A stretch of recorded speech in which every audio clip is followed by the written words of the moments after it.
I was happy living a calm life, satisfied with a good job that paid nicely.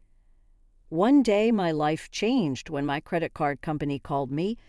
They told me there was a strange $50,000 charge on my account. I was really surprised by this news. I quickly took action to stop the charge, and after that my husband, who was away at the time, called me a lot. We worked hard and cleared up the confusion. I'm Alexis.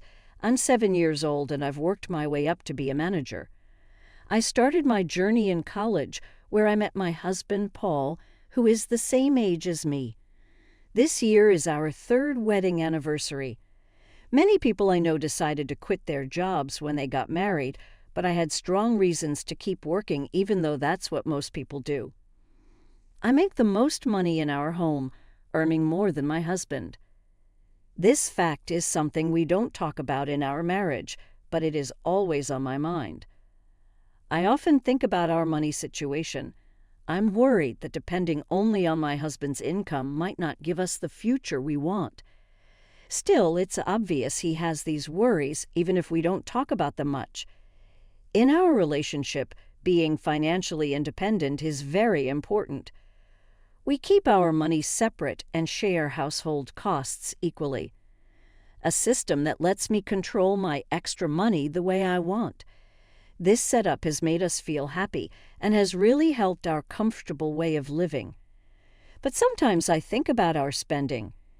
One time I was looking at my email notifications on the train home. I was unhappy when I saw a debit alert. It made me think about my current subscriptions and whether I really need each one. But managing these money responsibilities can be tough. It gets harder with forgotten passwords and the scary idea of dealing with customer service calls. These services are only available during regular working hours, which doesn't help the situation much. It makes it really hard for people like me who work to get in touch during these times. Even with these challenges, I enjoy the little things in life, like shopping online. It is a short break from work stress, and each package brings a quick moment of happiness. But these happy times are soon covered by the need to handle my money better. The comfort of returning home always brings a sense of relief, a reminder of the stable life we've built together despite the occasional financial folly. When I walked into the living room, I immediately felt annoyed. Socks were scattered on the floor, empty cans were on the table, and there were a phone and a sweatshirt on the sofa. Yes, this was my husband's doing. He tends to leave a mess everywhere after he gets home. I couldn't help but complain about the socks and cans. He just shrugged it off, saying it was easy to clean up and I could just do it if I was home early. Why couldn't he help clean or make dinner?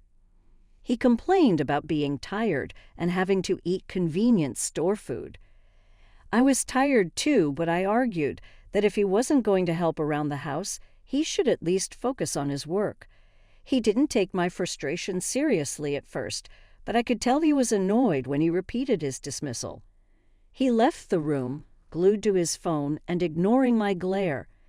It felt unfair that I was doing more work in housekeeping, yet I wondered if I had been too harsh.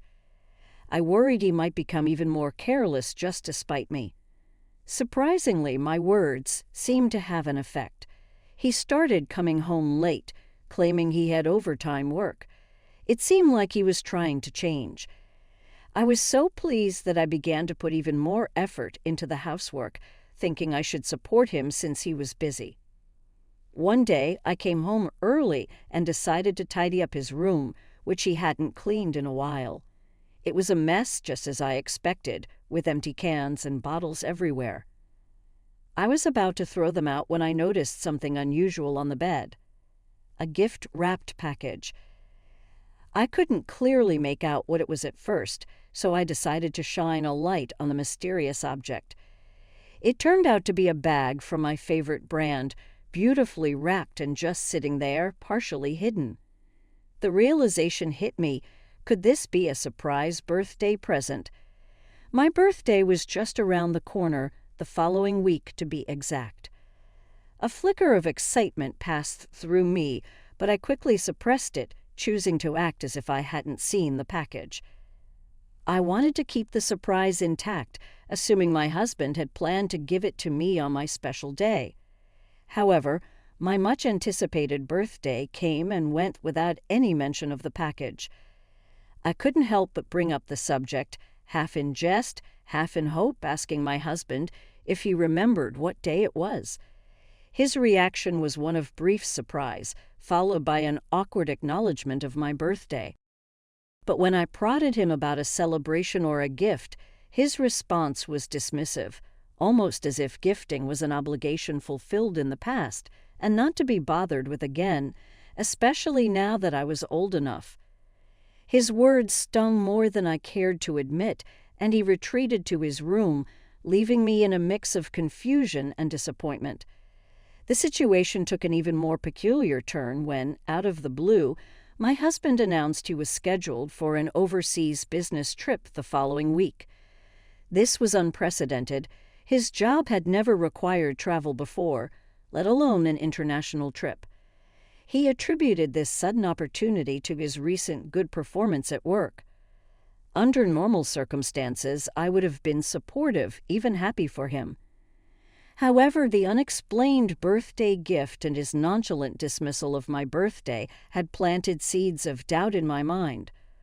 On the morning of his supposed departure, I watched him leave, my heart heavy with a mix of emotions.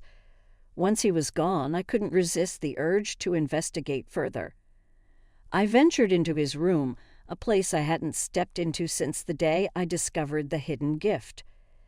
My heart raced as I looked under the bed where the gift had been, only to find nothing.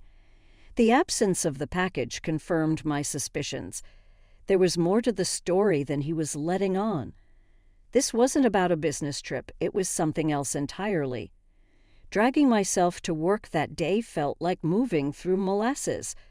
My thoughts were elsewhere, caught in a loop of doubts, fears, and unspoken questions about my husband's actions and intentions. I struggled to concentrate, my work suffering as a result. My colleagues noticed my distracted state, inquiring if everything was okay.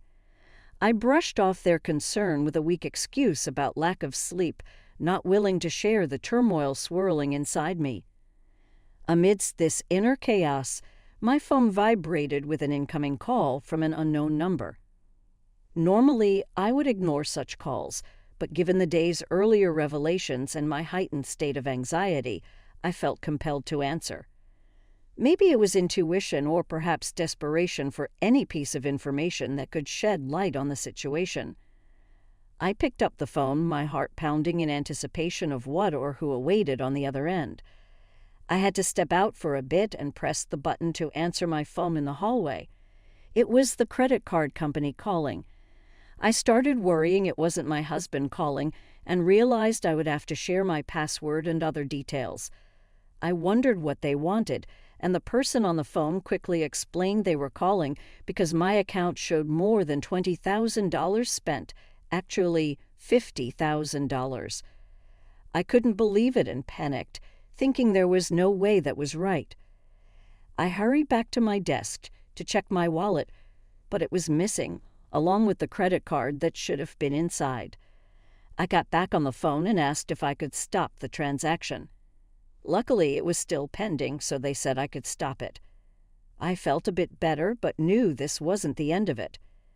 I told them I didn't have my card and asked them to treat it as if it were stolen. The person agreed to start the process right away. Even after hanging up, my heart wouldn't calm down. I told my boss I was feeling sick, that my credit card might have been stolen and misused, and I needed to leave early to sort things out. My colleagues and boss were concerned and let me go home. Rushing to catch the train, I saw my husband had called me many times, almost as if he had something to do with this mess. I got home, tossed my bag aside, and went straight to my husband's room. I opened his computer to check his search history and saw luxury cruise packages and travel options for couples at the top. I wasn't supposed to know about any trip. I checked the destination and realized this was the business trip he mentioned. It was clear it wasn't a business trip at all. I looked through my emails and found a booking confirmation with the name Mario on it. Who is this woman? I was so angry, I nearly broke the keyboard, but I forced myself to look for more proof. My phone kept ringing, driving me crazy. I remembered the password the credit card company gave me, so I logged in to check my spending history. As I looked through it, my shock grew. There was a charge I didn't recognize for a fancy bag. Everything clicked. Paul had used my card to buy something for his mistress and even took her on what he claimed was a business trip. Frustrated and angry, I finally answered my constantly ringing phone. My husband was on the other end, complaining about the card not working. I confronted him about Anne, and he stumbled over his words, claiming he didn't steal the card but borrowed it for convenience on his business trip. I questioned him about the so-called business trip and mentioned the luxury cruise. He tried to dodge the question, but I pressed on about Anne and the bag. He tried to act confused, but I laid out everything I knew: the cruise, the couple's travel package, the $50,000 spending, and the payments to Anne using my card. Hearing all this, my husband could only repeat, "I understand," as if finally realizing the gravity of the situation. After he admitted to cheating and awkwardly apologized over the phone, pleading for me to reactivate the credit card so he could return home, I felt a mix of anger and disbelief. His assumption that a simple apology would erase his betrayal was absurd. I sharply told him to enjoy his indefinite stay at the resort, effectively ending our relationship with that phone call. Ignoring his attempts to continue the conversation, I hung up. His persistent calls soon followed, each ringtone amplifying my frustration until I decided to block his number, seeking some peace from the incessant buzzing. Knowing his return flight was scheduled for noon in 3 days, as per the booking confirmation email he never intended for me to see, I sprang into action. These 3 days would be pivotal. My first task was daunting but necessary. I began the process of removing all my belongings from our shared home, severing the physical ties that bound us. The following day, armed with divorce papers and his computer, which contained undeniable evidence of his infidelity, I visited his parents.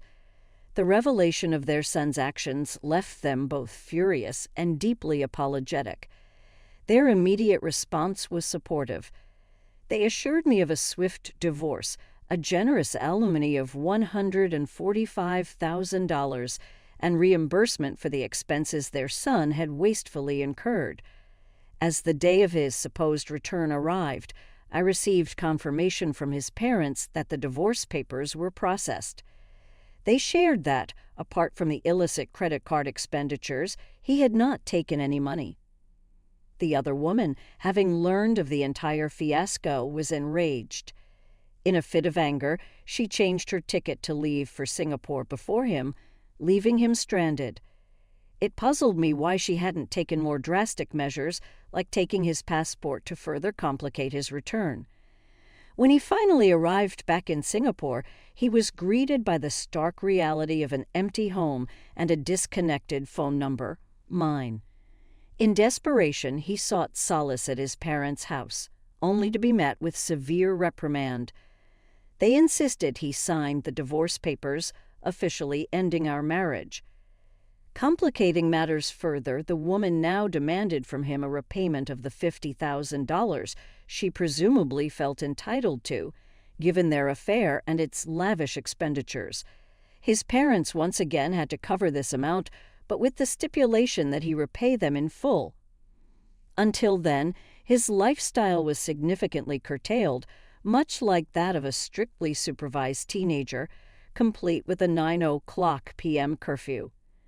In the aftermath, armed with the necessary details from his parents, I pursued legal action against the woman for $7,000, seeking some form of restitution for the role she played in this ordeal.